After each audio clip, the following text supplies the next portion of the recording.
In today's lesson, I'll talk about technical policies. This is part 2 of our policies module, where we're talking about both organizational policies and technical policies. Our organizational policies should map to technical policies.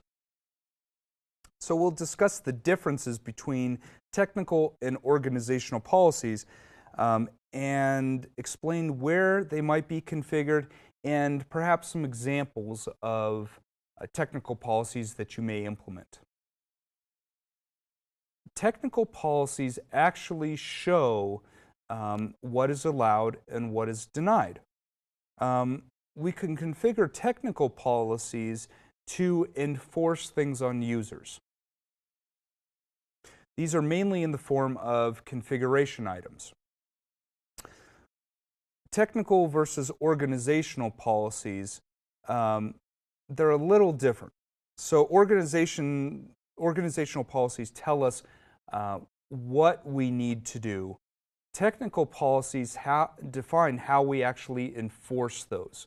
These are technical controls on systems that may map directly to our organizational policies.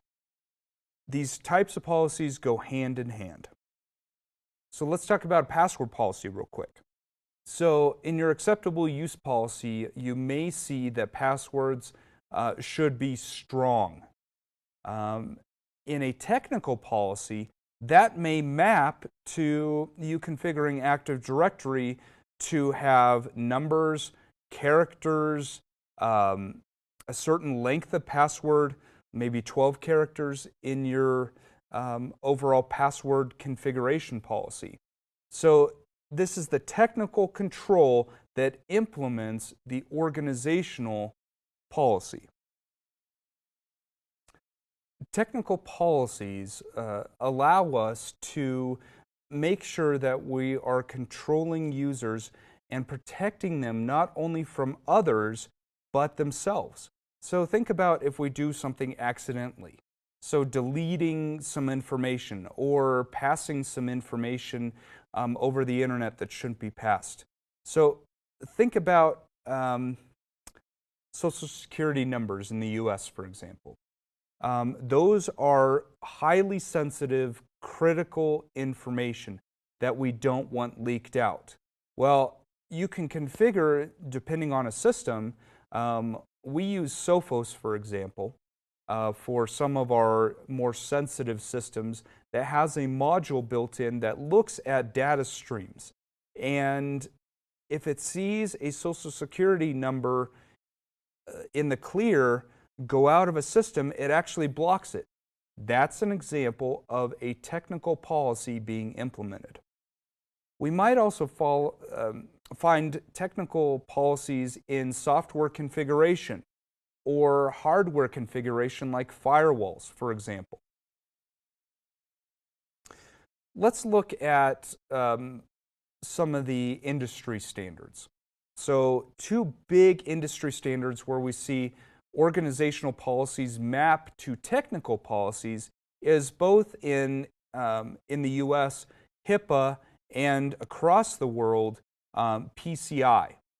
So PCI stands for Payment Card Industry, and there's a data security standard that not only maps organizational policies, but it also maps technical policies.